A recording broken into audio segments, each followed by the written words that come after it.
دوستو حضور اکرم صلی اللہ علیہ وآلہ وسلم کے دور میں کچھ عرب ایک یہودی عالم کے پاس گئے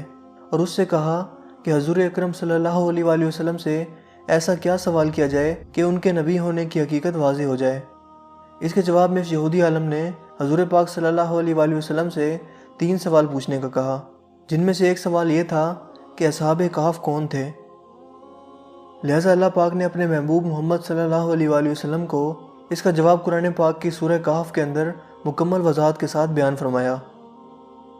اس کے مطابق یہ حضرت عیسیٰ علیہ السلام کا دور تھا جب اللہ پاک نے ان کو آج کے دور کے فلسطین کے علاقے میں لوگوں کو اسلام کی تبلیغ کے لیے بھیجا۔ یہ علاقہ اس وقت رومن امپائر میں شمار ہوتا تھا اور یہ بت پرست لوگ تھے۔ یہاں ایک یہودی بادشاہ کی حکمرانی تھی جو رومن حکومت کے ماتحت ہی کام کر رہا تھا۔ جب حضرت عیسیٰ نے یہاں تبلیغ شروع کی تو رومی لوگ آپ کے مخالف ہو گئے اور آپ کو گرفتار کر کے سولی پر لٹکانا چاہا، مگر اللہ پاک کے حکم سے آپ کو زندہ آسمان پر اٹھا لیا گیا۔ اس واقعے کے کچھ عرصہ بعد یہودی لوگوں نے رومی حکومت کے خلاف بغاوت کر دی، لہٰذا اس کے رد عمل میں غصہ ہو کر ٹائٹس نامی رومی بادشاہ نے یروشلم اور فلسطین پر حملہ کر کے اسے مکمل تباہ کر دیا، حتیٰ کہ بیت المقدس کو بھی اس نے مکمل تباہ کر دیا۔ اس دوران اس نے 1.5 لاکھ یہودیوں کو قتل کر دیا۔ جو بچے کچے یہودی یہاں رہ گئے تھے وہ جان بچا کر فلسطین سے نکل گئے، اور یوں صرف عیسائی لوگ جو حضرت عیسیٰ علیہ السلام کے ماننے والے تھے، ان کی تعلیمات کے پیروکار تھے، صرف وہی فلسطین میں موجود رہ گئے۔ دوستو اس زمانے میں دقیانوس نام کے بادشاہ کی حکومت تھی جو کہ رومی تھا اور بت پرست تھا، لہٰذا اس کی حکومت میں موجود عیسائی لوگوں پر اس نے ظلم و ستم کرنا شروع کر دیا، یہاں تک کہ حضرت عیسیٰ کے ماننے والوں یا ان کے چند نوجوان حواریوں کو ایک روز اس نے اپنے دربار میں بلا لیا اور ان سے کہا کہ میں تمہیں چند روز کی مہلت دیتا ہوں کہ تم اپنے نئے دین یعنی عیسائیت سے باز آ جاؤ، ورنہ میں تمہیں قتل کروا دوں گا۔ دوستو عیسیٰ علیہ السلام کے پیروکار یہ نوجوان لوگ دراصل اصحاب کہف تھے، جن کے واقعہ کا ذکر قرآن پاک کی سورہ کہف میں وضاحت سے موجود ہے۔ ان نوجوانوں نے جب یہ دھمکی سنی تو شدید پریشان ہو گئے، کیونکہ وہ اس بادشاہ سے لڑنے کی ہمت نہیں رکھتے تھے اور نہ ہی اس شہر میں رہ کر عیسائی تعلیمات جاری رکھ سکتے تھے، ورنہ دقیانوس بادشاہ ان کو قتل کروا دیتا۔ لہٰذا انہوں نے شہر چھوڑ کر کہیں بھاگ جانے کا فیصلہ کیا اور اللہ پاک کی ذات پر بھروسہ کر کے شہر سے نکل گئے، یہ سوچتے ہوئے کہ اب اللہ پاک ہی ہمارے لیے کوئی فیصلہ کرے گا اور ہمارے لیے کوئی نیا راستہ بنائے گا۔ یہاں تک کہ وہ ایک پہاڑ کے غار میں جا کر چھپ گئے اور وہیں اسی غار میں ہی سو گئے، یہاں تک کہ سوتے سوتے ان پر 300 سال کا عرصہ گزر گیا، یعنی 300 برس تک یہ لوگ اس غار میں سوتے رہے۔ دقیانوس نے جب ان لوگوں کو تلاش کروایا تو اسے معلوم ہوا کہ یہ لوگ اس غار کے اندر موجود ہیں، تو وہ بے حد غیظ و غضب کا شکار ہوا، لہٰذا اس نے غصے میں آ کر حکم دیا کہ غار کو ایک سنگین دیوار لگا کر بند کر دیا جائے تاکہ یہ لوگ اسی غار میں رہ کر ہی مر جائیں اور کبھی باہر نہ آ سکیں۔ جبکہ اس نے جس شخص کے ذمہ یہ کام لگایا وہ بہت ہی نیک اور ایماندار آدمی تھا۔ اس نے اصحاب کہف کے نام اور ان کی تعداد اور پورا واقعہ ایک تختی پر کندہ کروا کر تانبے کے صندوق میں رکھ کر دیوار کی بنیادوں میں رکھ دیا، اور اسی طرح کی ایک اور تختی شاہی خزانے میں بھی رکھوا دی۔ اس 300 سال کے عرصہ کے دوران دقیانوس بادشاہ مر گیا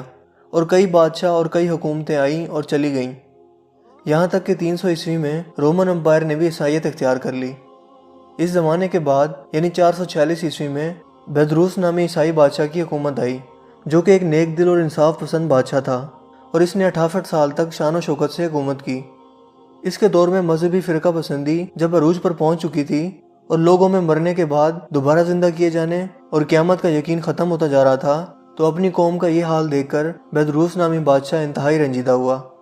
اور ایک روز اپنے مکان کی تنہائی میں جا کر بند ہو گیا۔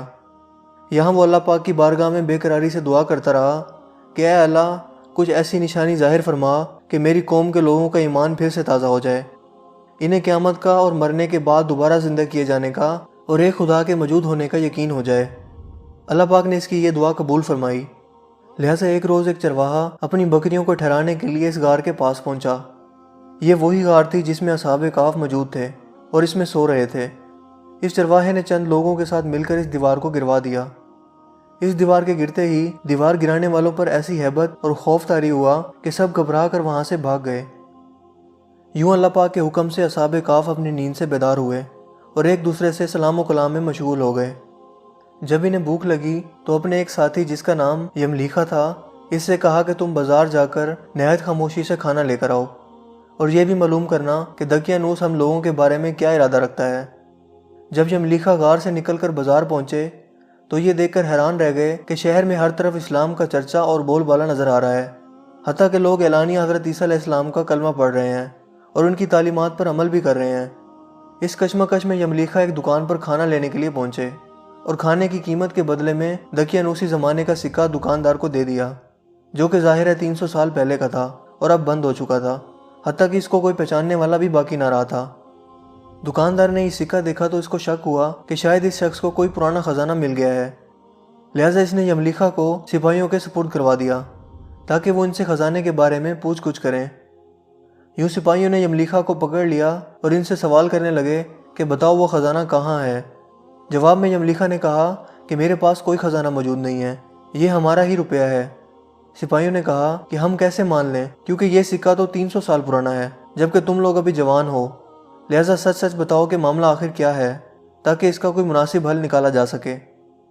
جواب میں یملیکھا نے کہا کہ پہلے مجھے یہ بتاؤ کہ دقیانوس بادشاہ کا کیا حال ہے۔ سپاہیوں نے یہ سنا تو جواب دیا کہ آج اس نام کا کوئی بادشاہ پوری روئے زمین پر موجود نہیں ہے، مگر ہاں سینکڑوں سال پہلے اس نام سے ایک بے ایمان بادشاہ گزرا تھا اور وہ بت پرست تھا۔ یہ جواب سن کر یملیکھا ششدر اور پریشان ہو کر رہ گئے اور بتایا کہ ابھی کل ہی تو ہم اس کے شر سے اپنا ایمان اور جان بچا کر بھاگے تھے اور میں اور میرے ساتھی قریب کے ایک غار میں چھپ گئے تھے، جبکہ میرے باقی ساتھی اس وقت بھی اس غار میں موجود ہیں۔ تم لوگ میرے ساتھ چل کر خود ہی ان کو کیوں نہیں دیکھ لیتے؟ جب سپاہی اور شہر کے لوگ ایک کثیر تعداد میں اس غار کے پاس پہنچے تو اصحاب کہف یملیکھا کے انتظار میں تھے کہ انہوں نے آنے میں بہت دیر کر دی اور شاید یملیکھا کو بادشاہ نے گرفتار نہ کروا لیا ہو۔ جب غار پر بہت سے آدمی پہنچے اور شور و گل سنائی دینے لگا تو اصحاب کہف سمجھے کہ شاید دقیانوس کی فوج ہمارا تعاقب کر کے غار تک آن پہنچی ہے، لہٰذا وہ اللہ پاک کے ذکر و اذکار اور اس کی حمد و ثنا میں مصروف ہو گئے۔ سپاہیوں نے غار پر پہنچ کر وہ تانبے کا صندوق برآمد کر لیا اور اس کے اندر سے تختی کو نکال کر پڑھا تو وہاں اصحاب کہف کے نام اور یہ لکھا ہوا تھا کہ یہ مومنوں کی جماعت ہے اور اپنے دین کی حفاظت کے لیے دقیانوس بادشاہ کے خوف سے اس غار میں پناہ گزین ہوئی ہے، اور دقیانوس نے غصے میں آ کر اس غار کے منہ کو بند کروا دیا ہے، لہٰذا جب کبھی بھی یہ غار کھلے تو لوگ اصحاب کہف کا حال یہاں سے معلوم کر سکیں۔ سپاہی یہ دیکھ کر حیران و پریشان رہ گئے اور جب کچھ سمجھ نہ آیا تو اپنے بادشاہ بیدروس کو اصحاب کہف کی اطلاع دی۔ بیدروس بادشاہ نے جب یہ خبر سنی تو فوراً اپنے عمرہ اور عمائدین شہر کے ساتھ اس غار پر پہنچ گیا۔ اصحاب کہف نے غار سے نکل کر بادشاہ سے تمام واقعہ بیان کیا۔ بیدروس نے سجدہ گزار ہو کر اللہ پاک کا شکر ادا کیا کہ اے اللہ میری دعا قبول ہوئی اور آپ نے ایسی نشانی ظاہر فرما دی کہ انسان موت کے بعد زندہ ہونے کا یقین ضرور کرے گا۔ اس کے بعد اصحاب کہف نے بیدروس بادشاہ کو دعا دی کہ اللہ تمہاری بادشاہی میں برکت عطا کرے، اور سلام کرنے کے بعد دوبارہ اسی غار میں واپس چلے گئے اور دوبارہ وہیں جا کر سو گئے جہاں سے بیدار ہوئے تھے، لہٰذا اسی نیند کی حالت میں اللہ پاک نے ان اصحاب کہف کو موت دے دی۔ بادشاہ بیدروس نے سال کی لکڑی کا صندوق بنوا کر اصحاب کہف کی لاشوں کو اس میں رکھوا دیا۔ بیدروس بادشاہ نے غار کے منہ پر ایک مسجد بھی بنوا دی اور سالانہ ایک دن مقرر کر دیا جب لوگ اصحاب کہف کی قبروں کی زیارت کے لیے آیا کرتے تھے۔ دوستو، اصحاب کہف کی تعداد کے بارے میں علماء کرام کی بہت سی رائے پائی جاتی ہیں۔ حضرت عبداللہ بن عباس فرماتے ہیں کہ اصحاب کہف کی تعداد 7 ہے، جبکہ 8واں ان کا کتا تھا، جبکہ ان کے ناموں میں بھی کافی اختلاف موجود ہے۔ حضرت علی رضی اللہ تعالیٰ عنہ سے روایت ہے کہ ان کے نام یہ تھے: یملیکھا، مکشمنا، مشلینا، مرموش، گبرنوش، شازنوش، اور 7واں ایک چرواہا تھا جو ان کے ساتھ چل پڑا تھا، جس کا ذکر آپ نے نہیں فرمایا، جبکہ ان لوگوں کے کتے کا نام کثیر تھا۔ دوستوں، یہاں سوچنے کی بات یہ ہے کہ آخر ایسا کیسے ممکن ہوا؟ اصحاب کہف پر وقت اثر انداز کیوں نہیں ہوا اور نہ ہی ان کے جسمانی خد و خال میں کوئی تبدیلی واقع ہوئی، جبکہ ان کے آس پاس 300 سال کا وقت گزر گیا؟ سائنسی طور پر اگر اس کی وضاحت کریں تو ایسا تب ممکن ہو سکتا ہے جب تھیوری آف ریلیٹیوٹی کے مطابق اس غار میں جہاں اصحاب کہف لیٹے ہوئے تھے، اس جگہ کا گریویٹیشنل فیلڈ غار سے باہر موجود جگہوں سے بالکل کم ہو گیا ہو یا پھر تقریباً ختم ہو گیا ہو، لہٰذا ان کے لیے وقت رک گیا ہوگا، جبکہ ان کے آس پاس کا تمام وقت چلتا رہا۔ بظاہر ایک ہی فریم آف ریفرنس کے ہوتے ہوئے ایسا ناممکن نظر آتا ہے، مگر تمام جہانوں کے پالنے والے رب کے لیے، جس کے ہاتھ میں دنیا و کائنات کا نظام موجود ہے، کچھ بھی ناممکن نہیں ہے۔ یہ تو محض انسانی سوچ کی حدود ہیں، جبکہ اللہ پاک کے لیے سب کچھ کن فیکون کی دوری پر موجود ہے۔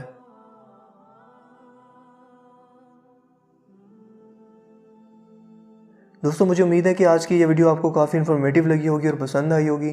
اگر ویڈیو آپ کو اچھا لگا ہو تو اپنی پسندیدگی کا اظہار اس ویڈیو کو لائک کر کے اور شیئر کر کے ضرور کیجیے گا۔